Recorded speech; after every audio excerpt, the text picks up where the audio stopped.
If you want the latest NFL news, trade rumors, injury updates, you've come to the right place here at NFL Daily by Chat Sports. So go down and hit that big red subscribe button.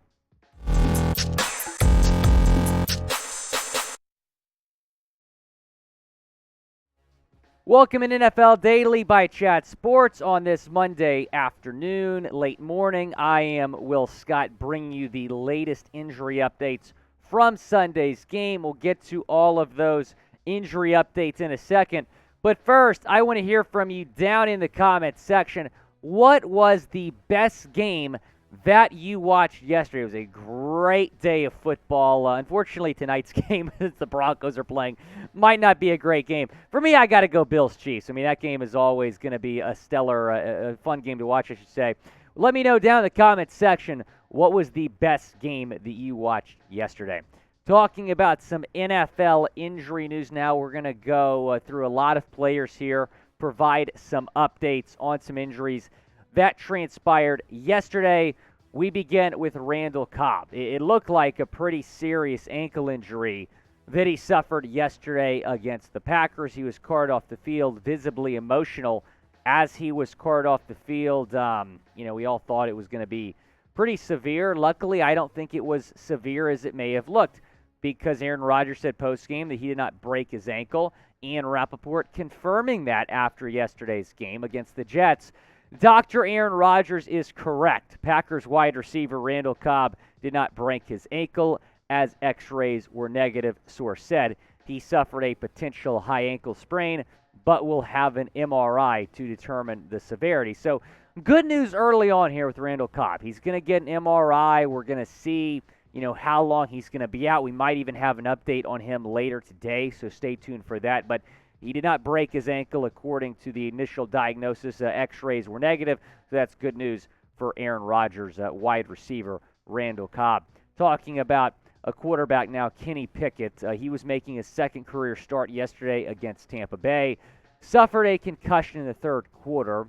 Was playing all right. They were leading the game when he exited the game, but Trubsiky came in and played well. 9 of 12, 144 yards, 1 touchdown, no interceptions. Steelers stunned the Buccaneers 20-18 to improve to 2-4 on the season. So I want to ask y'all, who's going to start going forward here for the Steelers? Trubisky started earlier in the year, did not play well. Kenny Pickett, their first-round pick, 20th overall selection out of Pittsburgh. He started the last 2 games, but Trubisky came in relief of him, played well. I do not think Kenny Pickett's going to be back next week for Sunday Night Football. That'd be a little bit surprising. Normally when you have a concussion, you miss at least 1 game.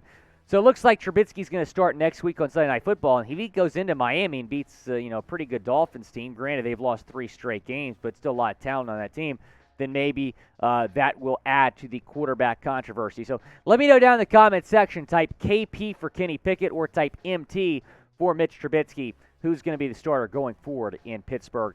Just mentioned that Miami game. Speaking of the Dolphins, Skylar Thompson, who started the game at quarterback against Minnesota yesterday, suffered a thumb injury versus the Vikings in the second quarter and did not return.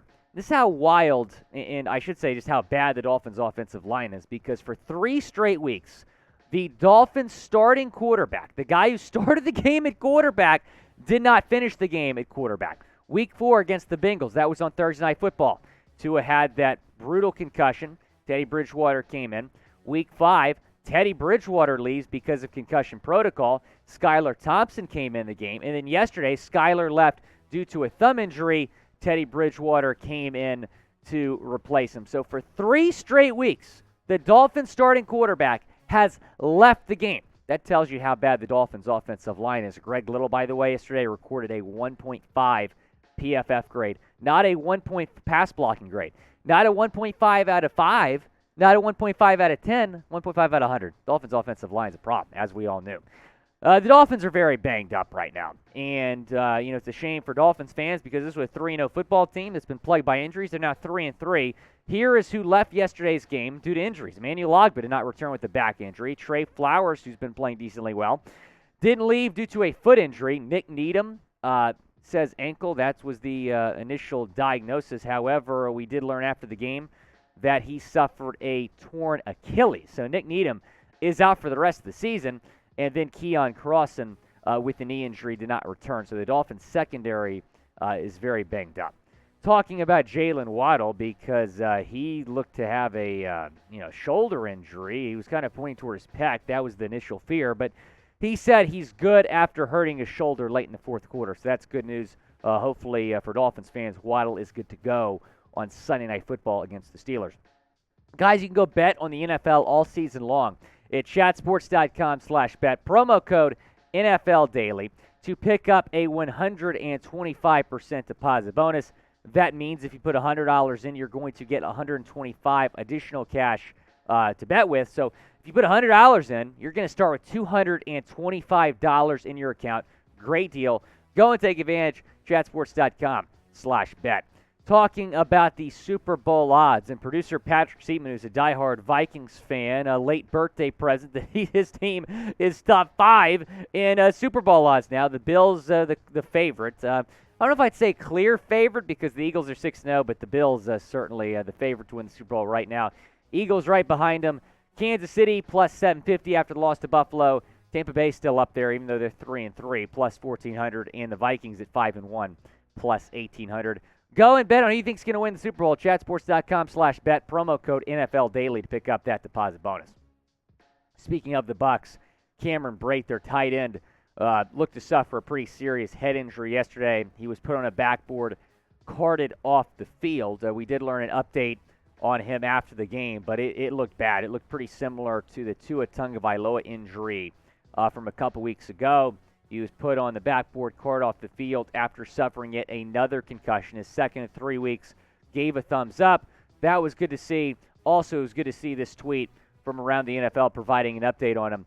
Buccaneers tight end Cameron Brate has movement in all extremities, being evaluated at a Pittsburgh area hospital. So that's good news. He has movement in all of extremities. He's being evaluated, or at least was yesterday at Pittsburgh area hospital. So we'll continue to keep you posted on Cameron Brate. Talking about the Patriots now, a couple of Patriots injuries that happened yesterday in their win. The Patriots now 3-3 after a 1-3 start to the season. Here's who did not return. Kendrick Bourne, Christian Barmore, and Cody Davis. Barmore and Davis suffered knee injuries, Bourne a toe injury. So it being Monday, we're going to learn more information on that front, but those three did not return for the New England Patriots yesterday in their win over Cleveland. New England maybe has a quarterback controversy brewing with Bailey Zappi playing a pretty good ball. Shout out Houston Baptist University. I took a Spanish class there, actually. 49ers injury news here. Charvarius Ward did not return with a groin. Mike McGlinchey with a calf injury were both ruled out.